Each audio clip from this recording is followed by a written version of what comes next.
Well, greetings everyone, and welcome to the Doctor Who review. If you're watching live on Twitch, or maybe you've just arrived on YouTube, this is a special early review today. Hopefully you're doing some family stuff tonight, but I didn't want to not do the review, especially of the finale, so I thought let's kick this whole thing off a little bit earlier. So if you've woken up early or happen to be on Twitch, congratulations, you're here for the live Doctor Who review, and a very, very interesting finale it was. I don't think we've ever had a finale anything like it. You know, it's very, very different. I mean, there was no real bad guy.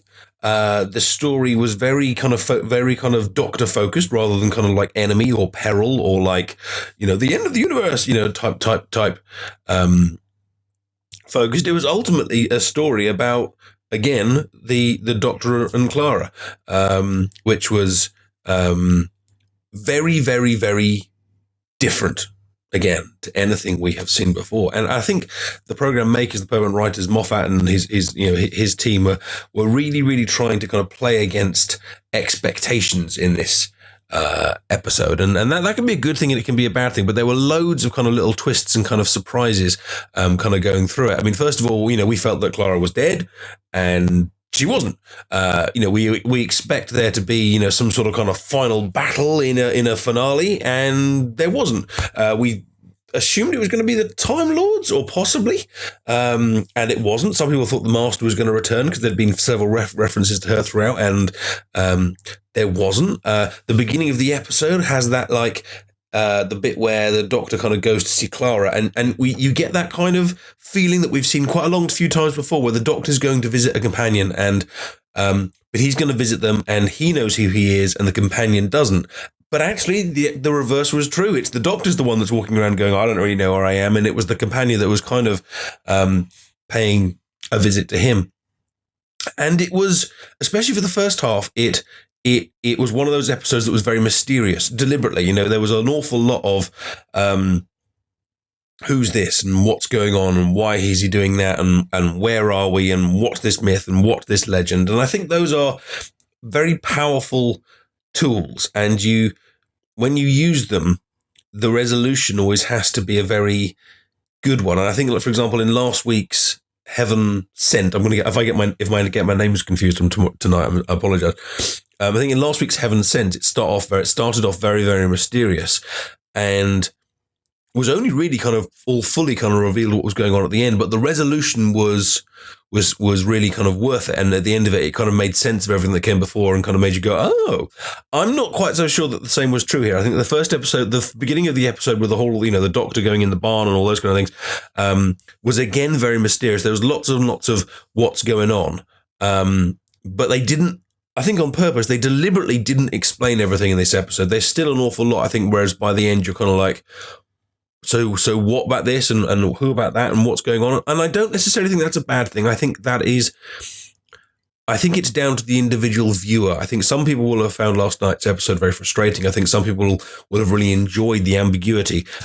He certainly added a huge amount. When I say he, I mean Moffat, but, you know, whoever, you know, was involved in this episode, the team have added an awful lot of lore, L-O-R-E, to the idea of kind of Gallifrey and the Doctor in this episode. I mean, there's loads of things to kind of pick out and go, well, you know, why did that happen, and who is this person, and what's this tradition going on the Time Lord planet, and things like that. You know, there's loads of things that I think that the fans will really enjoy, kind of going, oh, well, what's the meaning of this? But of course, that can be kind of a two-edged sword as well, because some fans will be like, oh, I love this bit, and other fans will be like, no, they've desecrated the memory of, you know, whoever it might be. And I think it's difficult, but there was a lot of content in this episode. And of course, that brings us to Clara herself, Dr. Clara, or Clara Who, depending on whichever way you want to go at. She finishes today as the Doctor, and in her character's arc, which we thought has ended many, many times. She started off as this genius girl with a computer. She got scattered through time. She joined the Doctor as this kind of modern day Clara, and again was supposed to be this kind of computer whiz, and then she was very flat for the first series. I think a lot of people felt that she was a bit of a kind of for the Matt Smith stuff. And then she became the girl that saved the Doctor, which was supposed to be kind of like her big resolution, but then she became the Doctor. Through the first Capaldi series with Capaldi, she became a Doctor-like figure, braver and courageous and more intelligent and risk-taking and calculating. And then they really kind of, even in the end of that episode, she says, I'm the Doctor. In the end of, the episode with the Cybermen and stuff, she tries to convince the Cyberman that she's the Doctor. And but there's kind of she's also kind of speaking to the viewer there. And then in this series, they really kind of continued that into that kind of theme of her becoming the Doctor. And so the whole episode kind of resolves by kind of going, look, she's a Doctor. She's got her own companion. She's got her own TARDIS. She's got her own version of kind of immortality. She doesn't regenerate, but she's trapped between one heartbeat and the next.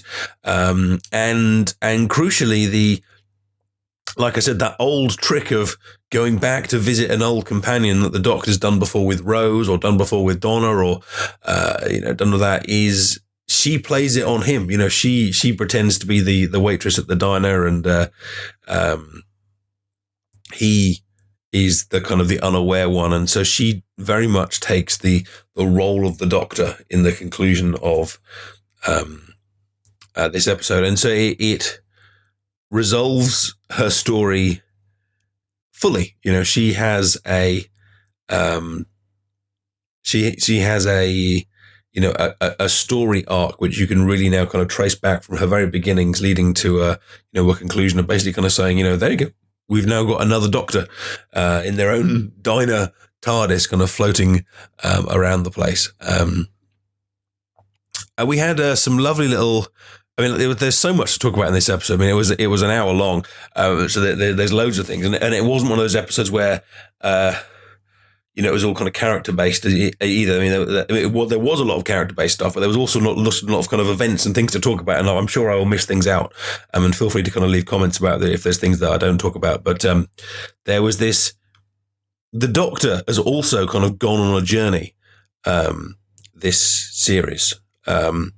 He's gone from being, the words are overused, the Doctor, to in this episode, a warrior. He dresses differently, he acts differently, he shoots a man, with a gun.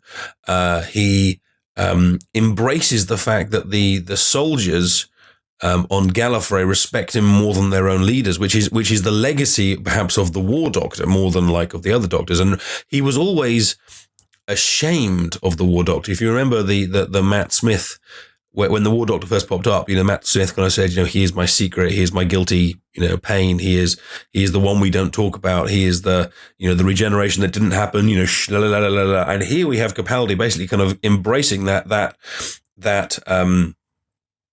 reputation as the soldiers come over and stand with him.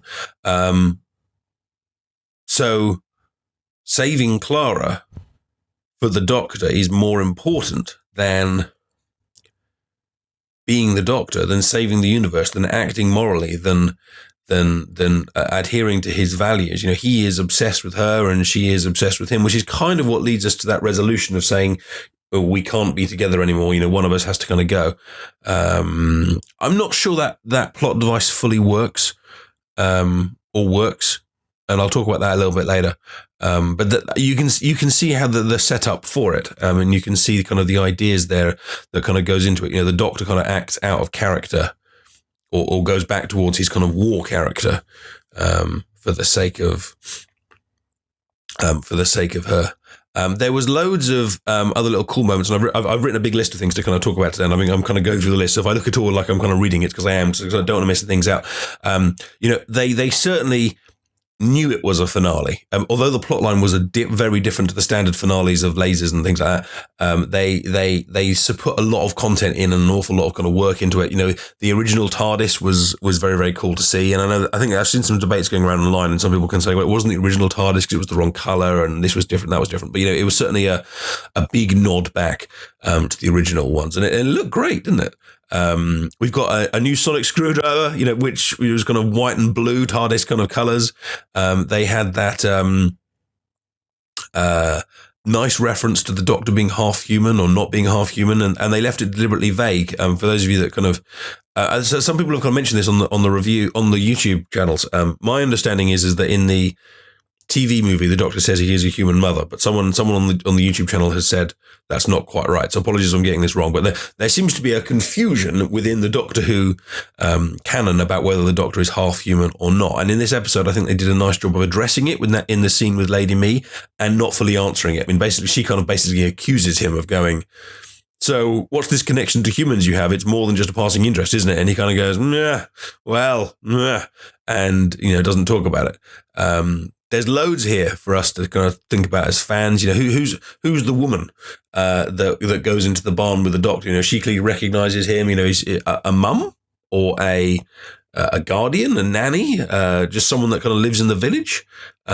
What is that village? The Gallifrey seems to have this kind of very rich city and this very kind of poor kind of outskirts. So the Doctor comes from the outskirts. So how does he then become a proper kind of Time Lord in the Academy and things like that? There's lots of kind of questions here, things to kind of ponder over, and what kind of leads to this to that.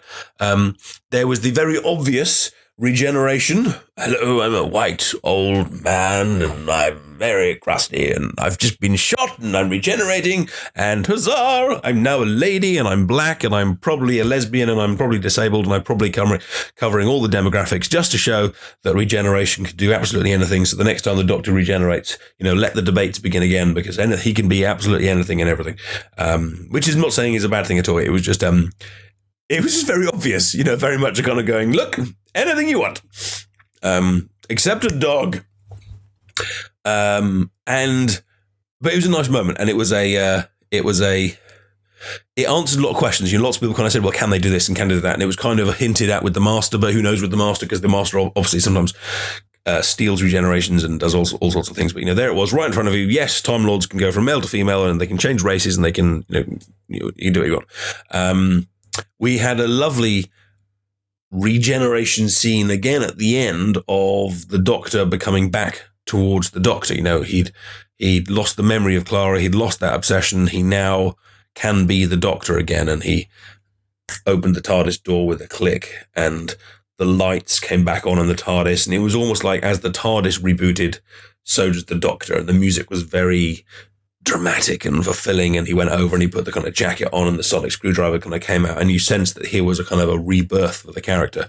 You could argue actually that the Doctor and Clara have been really terrible to each other, and in a sense they both kind of went really kind of OCD with each other to the point of obsession, to the point that they'll do so much for each other that they'll almost end the universe to do so. And therefore, this is kind of the plot. This isn't an enormous. The plot line was effectively that they are terrible for each other. They are in a non-love story way. They are obsessed with each other to the point of willing to risk everything, the fabric of time itself. And so it's only by kind of losing her that the Doctor can actually kind of go back to being his true self, which is this, a healing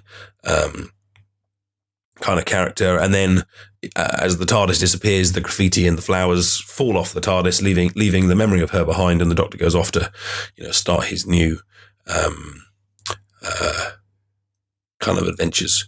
So there's loads of things kind of going on. So that's my list of kind of positives and cool little things that I really wanted to talk about, because there was loads of positives and there was loads of cool little things. I have got a list of negatives. If you really enjoyed last night's episode, you might want to step away now, because I do have a few little rants I'd like to make. I'm aware I've been around the web, just typed in, Hellbent review. I suggest you do the same if you're interested. And the vast majority of reviews I've seen last night by the website seem to be very positive, giving it like strong 9 point whatevers and big pluses and things. But in the comment section, people seem to be a lot less keen on it. So I don't know, maybe I'm just not intelligent enough, or don't do enough reviews, and don't do enough kind of don't watch enough kind of TV programs and books to kind of see the deeper meanings. But if I had to say, was it a good episode or was it a bad episode? And I don't like being that black and white, but if I had to come down to good or bad, no, it was not. But I seem to be in the minority in the terms of reviews, and I'm not saying I'm a journalist or anything like that, because I'm not. I'm some bloke sitting here with a green wall and and a and a Twitch channel. But I hope that what I'm about to rant about will tune in with some of your ideas. So let's get started. Right. Gallifrey. We've been looking for Gallifrey ever since the Doctor and the Doctor and the Doctor and the Doctor and the Doctor, all 13 of them, zapped the Gallifrey into some other part of the universe. And Matt Smith got very, very excited going, oh, Gallifrey, you mean I'm going to find it? And he went to search for it. And the Doctor's been looking for it. Even the Capaldi version's been looking for it. You know, he got the coordinates from the Master and he went there and he opened up the door and he looked for Gallifrey and Gallifrey wasn't there. And and this was in last year's finale, and he punched the hell out of the TARDIS because he couldn't find it. And he's been searching for it and it's his home. And I'd been looking forward to that plot line as the viewer, you know, the search for Gallifrey. And maybe you have as well. And, you know, I felt it was going to be like a major thing, you know, the hunt for Gallifrey, or, you know, he'd have to do something to get it back, or there'd be a battle for it, or, you know, some sort of, you know, something to find Gallifrey. And instead, it just pops back up. And actually, in some ways, they find him. And it's really glossed over. I think there was a couple of lines about it. I've only watched the show once. And I think there was a couple of lines about it. But that whole massive, you know, perhaps the biggest plot line to come out of the Doctor Who anniversary thing, you know, the hunt for Gallifrey, or Gallifrey falls no more, all that kind of stuff, is just gone like that. The Time Lords are always better, I think, in kind of theory than practice, you know, being this kind of like mythical, you know, oh, the Time Lords, man. Oh, the Time Lords. Remember the Time Lords? You're the Time Lords. Oh, gosh, man, the Time Lords. And then you actually see the Time Lords and it's like, oh, they're just a pretty crappy race of people.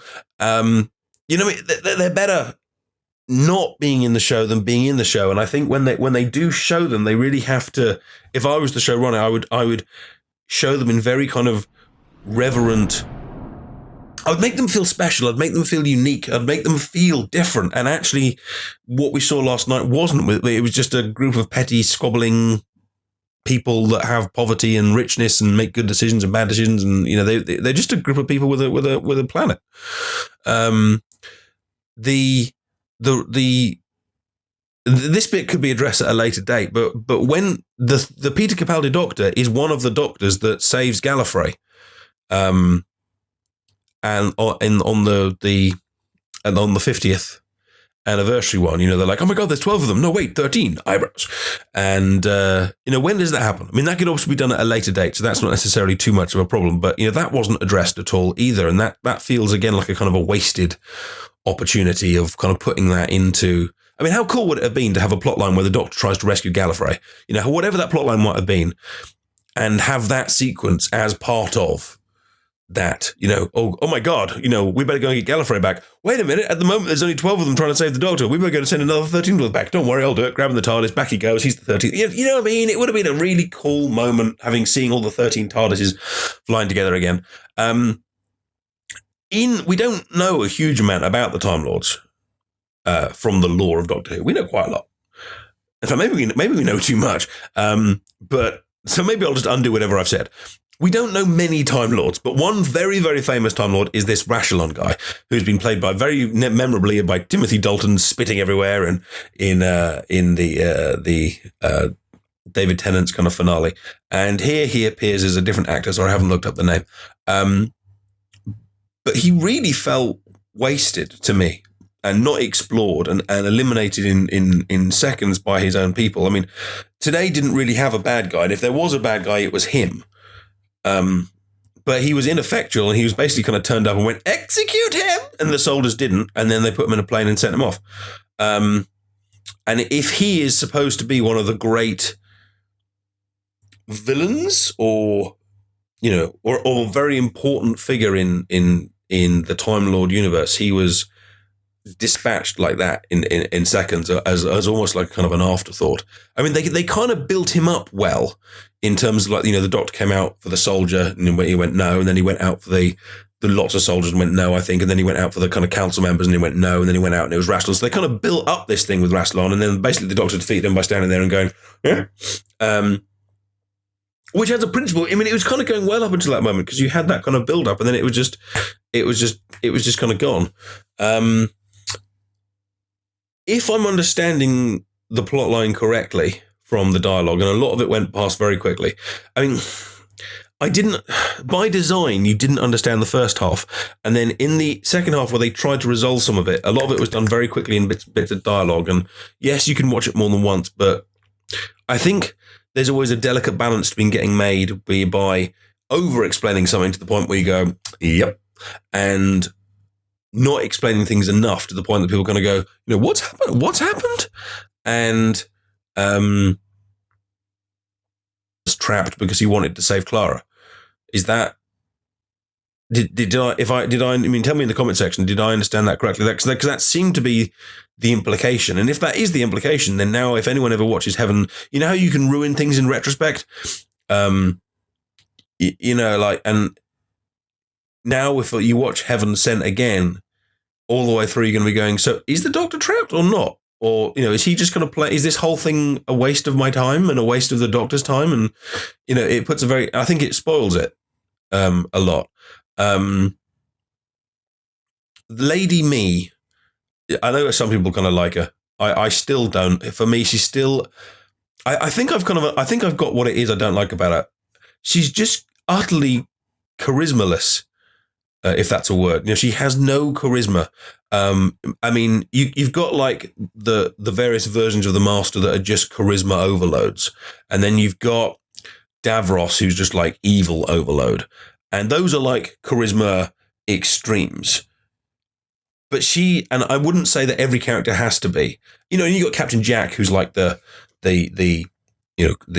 charm, extreme. I'm kind of, I don't need to see my hands up. I'm kind of drawing this kind of bubble of kind of charisma, and all those characters are extreme, and not every character needs to be to that extreme. People like Clara and Rose and Martha and other and Rory and Amy. They're not extreme stereotypes or extreme personalities in such a way. They're all kind of there. But for me, Lady Me is she's just nothing. Her personality is just there. When she kind of turns up, she just all kind of looks kind of, all kind of knowing and stuff, but doesn't really kind of do it with any kind of real personality. She just seems kind of spoiled and entitled, and he is trying to find out about it.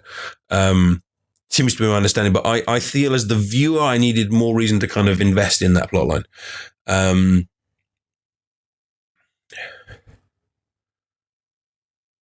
No pun intended.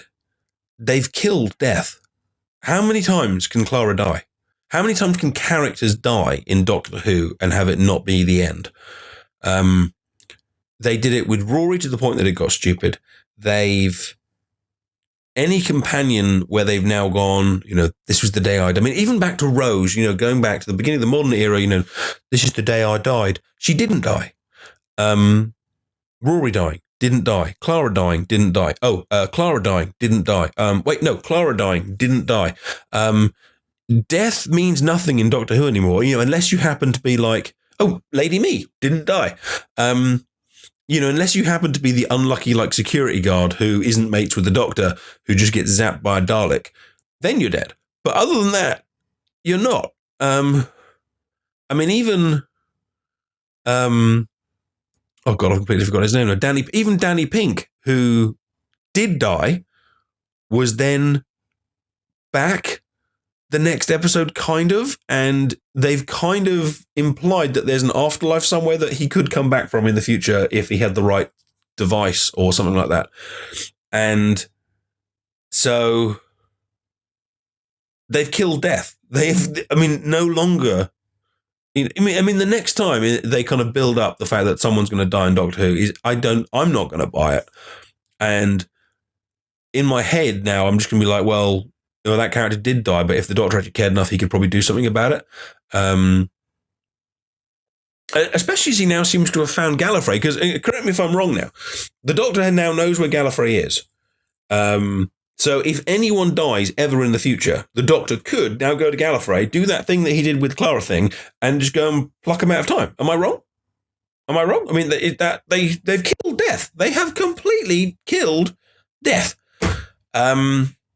This Capitol Cloisters thing, I was reading a bit on the Radio Times review. The kind of spooky area they ran through in Gallifrey looked great, and the guy in the Radio Times review was saying, how detailed the set was and how beautiful it looked. What's the point? I mean, what? So it's an area like a dungeon in the middle of a city that is scary as hell, and no one goes. I mean, imagine if your city had an area like that. Imagine if you're kind of, scrolling around London one day, scrolling around Watford, walking around Boston, you're kind of like, oh, don't go. Over there, you've got McDonald's over there. And just beyond that, you've got like the government building. Oh, just beyond that, yeah, that's the Capitol cloisters.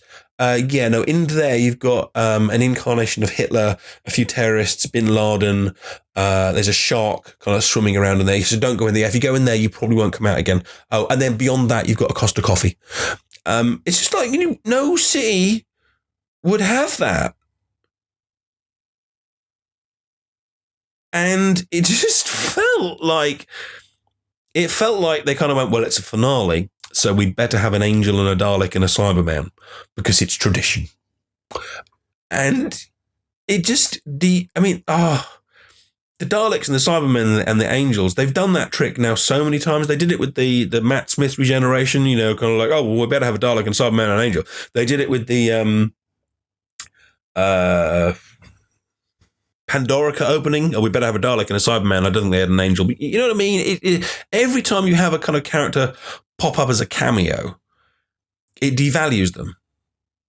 Most of the time. You can have a few exceptions, the namesake, the adipose kind of bouncing around, in that bar with Captain Jack at the end of Tennant's era, I think was an exception. But every time a character pops up, it needs to mean something. Otherwise, they become. Have you ever had one of those like one of those variety shows? I can't think of an example now. I probably should have thought this one out in advance. But sometimes you get like a celebrity that kind of pops up, in something.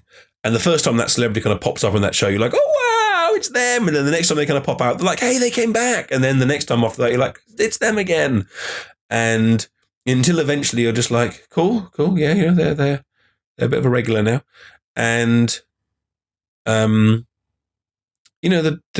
Dalek, Cyberman, and the Angel, I just think it takes away from them and their mystique, and it didn't really add anything to them. And I mean, Snow's here just kind of pointing out that the Dalek begging for death was actually really quite unpleasant, as it would be with any creature.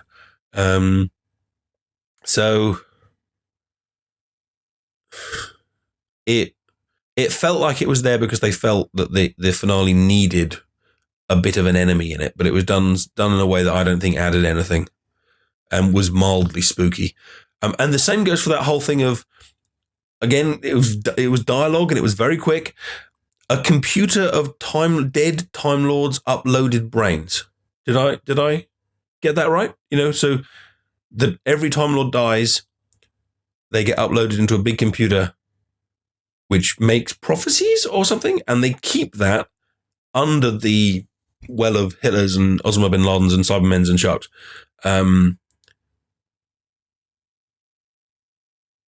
And then they forgot about it. I mean, again, maybe I missed a little line in the dialogue, but again, this is that thing about, things need to be kind of obvious enough to kind of mean something. So they spent a whole lot of time looking at that or talking about that computer, and then nothing happened with it. Do you know what I mean? Like, it just didn't go anywhere. There is now an upload of all the Time Lord's brains. Great. The same thing I'd go to is with the Sisterhood of Khan lady. She's popped up a few times now in this series. She was in one of the prologues. She was more overtly there somewhere in the middle. Sorry, my memory's going now. And she was there in this episode. But if they took her out of that episode completely, what would have changed? Like, if she wasn't there, what bit of plot would have been different? So why have her there? Who is she? What's her motivation? Does she just turn up to go, no, occasionally? Hey, boy. And I'm not saying you can't put just characters in there to kind of develop them, to flesh them out a little bit. Maybe she's going to come back in the future series and have a kind of a bigger role. In that case, I apologize for this rant, but it felt in an episode that was already confusing, that was already by design supposed to have lots of kind of questions. It felt like you ended up with a whole load of unnecessary questions, like, why is the cloisters there? Why do they keep a pet Cyberman? Why do they upload the brains of the Time Lords? Why do they put those uploaded Time Lords in that nasty place and then put a door in it? Why do why did this random lady come along to speak to the Time Lords? Why don't they put a door which no one can open so she can't just kind of waltz into it? What powers does she have? So why can she kind of do that? Is she magical or is she just really bossy? That's a really good comment from Star there. The entire episode was a huge melange of references tossed into a blender. Yeah, it was just reference, and actually references the odd. Here you go. Example of a cool reference. 3-4 knocks on the door, and someone went, they're knocking, and the doctor said something on the lines of, yeah, they always knock 4 times. That's a reference, and that was cool. It didn't actually change the plot line at all. It just made you kind of go, I see what you did there. Having a whole character kind of pop in and just be there is not a reference. It's a plot line, but it was a plot line that didn't go anywhere,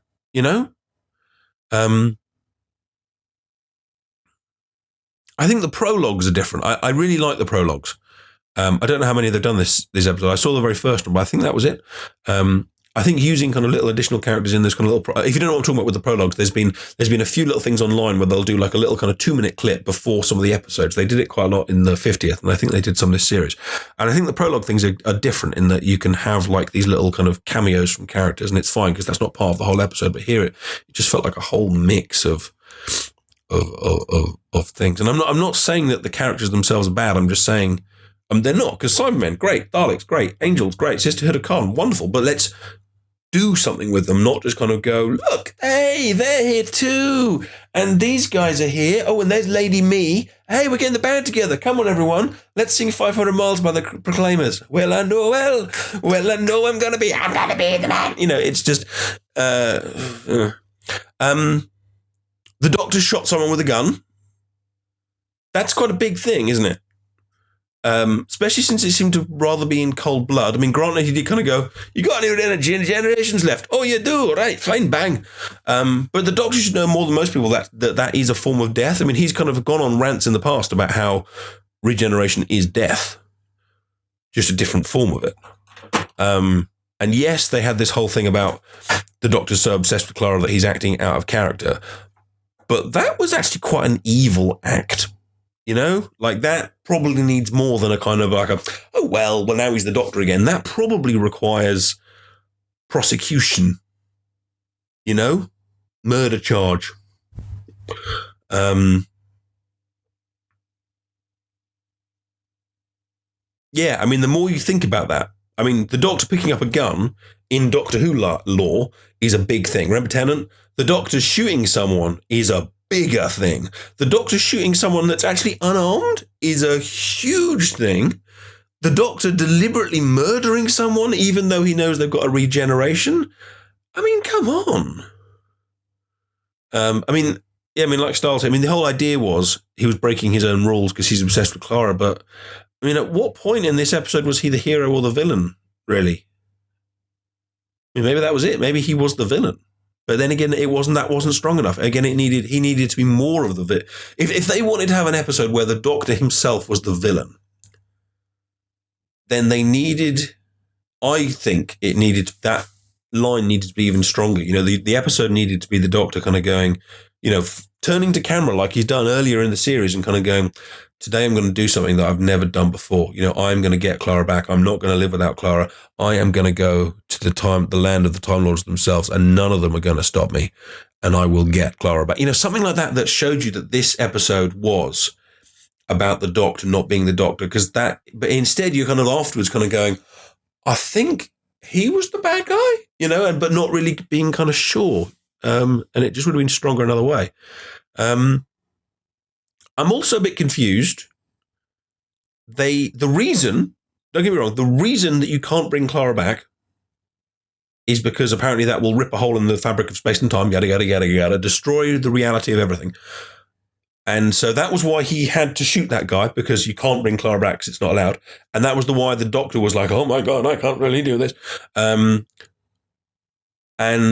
that was why the Sisterhood of Khan was like, no, you can't do this. And that was why they had to run and flee. And then all of that was really ignored. Am I wrong? I mean, what seemed to happen, in a nutshell, is they seemed to go, you can't bring Clara back because it could end the universe. There's a massive risk. They had the whole thing with the kind of memory wipe. And then they both just flew off, going, cool then, let's go and have Avengers. I seem to miss the bit where they solved that problem. I mean, unless the implication was, as long as they're not together, it isn't going to destroy the universe. But if that's the resolution, that's crap. They just seem to kind of have this, they set up this big threat of kind of going, or dilemma of going, oh my God, Clara just is going to have to destroy the universe. And I'm sure lots of us kind of foresaw the ending, which was going to be Clara voluntarily kind of going, don't worry, Doctor, I'll go back, or crushing him by kind of voluntarily kind of killing herself again and destroying the machine. I'm sure lots of us kind of foresaw Clara killing herself, but instead what we actually saw was Clara at the end going, cool, a TARDIS, woo! And off it goes. In which case, could we go back and save everyone else that's ever been murdered in a kind of unpleasant way? Because I'm fairly sure in the 1970s there was a guy that got shot by a Dalek, and he's got a wife and kids. So let's go and help him out. All right. Thanks, sweetie. So I said this when I came on last night. I felt that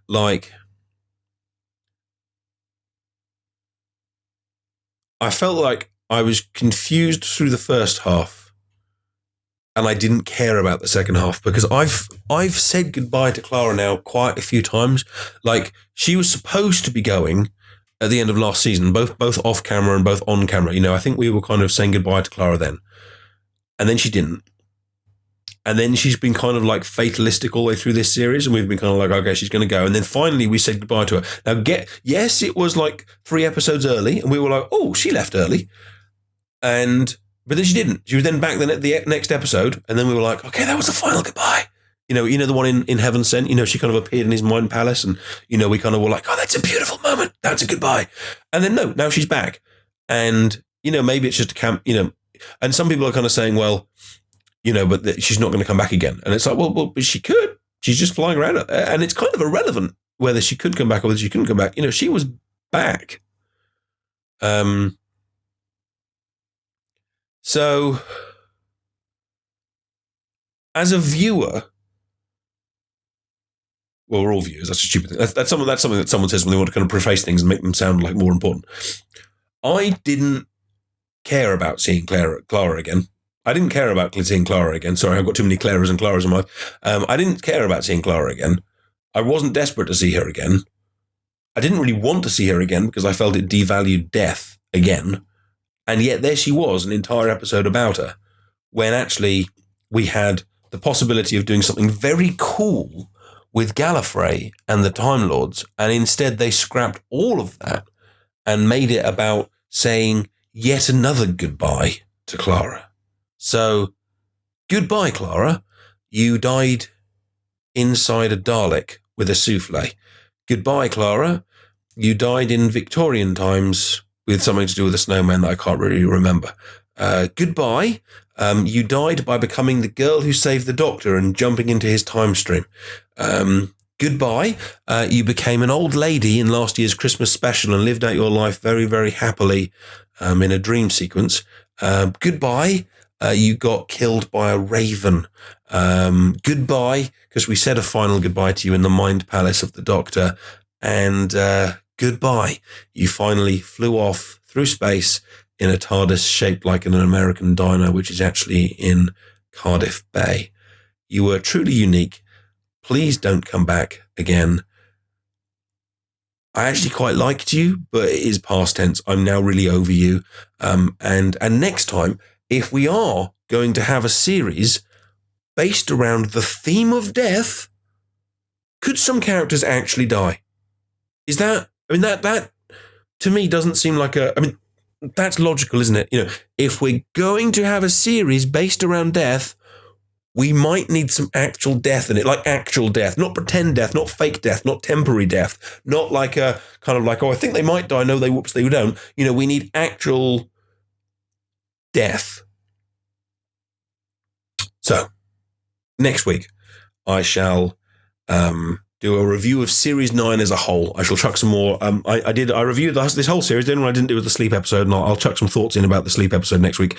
But I'll look at the whole package and kind of talk about what I thought about the kind of the 2 episode kind of two-parter format, and I'll talk about kind of the big kind of themes and things.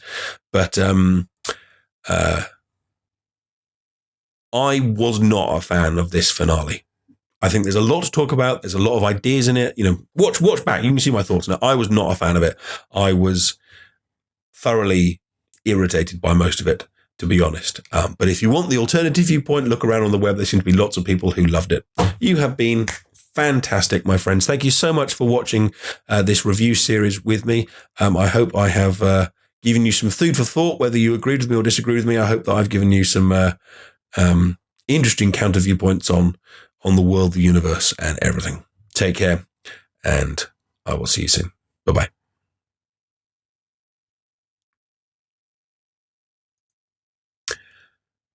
And now XSplit seems to have crashed, so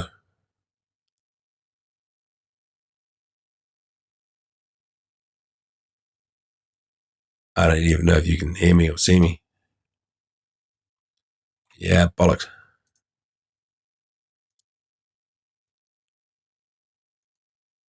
Am I still here?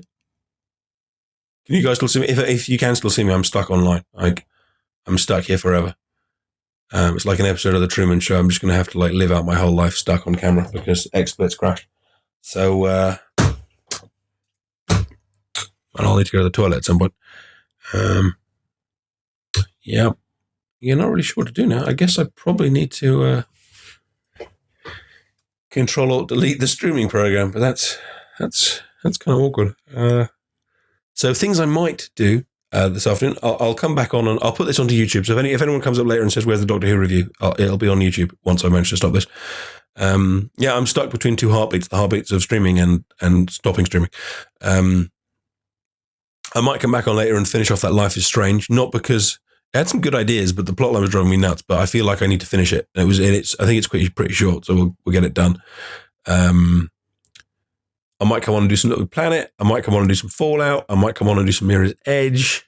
I might come on, do some mobile games. Just whetting your appetites here. Who knows what I'm going to come on and do? I might just never leave. I might just be stuck permanently streaming. So who knows? I seem to have become my own Clara. I can't actually say goodbye. And, I'll still be here long after you've actually finished. When you invite someone over for dinner or to play stuff, and you really want them to come around and you're really looking forward to seeing them, and then they kind of stay, and then they keep staying, and you keep staying, and actually by the point they leave, you're like, oh, God, you're just kind of sick of them. That's kind of Clara, really, isn't it? That's kind of where we'd got to. And, leaving aside everything else that I moaned about in that episode, I think that was kind of the biggest sin of all. They seemed to actually think that what we really needed was more Clara. What we actually needed was something really different. We didn't get it. Okay, I'm going to force close this now. So if I'm still on afterwards, then you are actually going to see me live my life on the internet. Goodbye.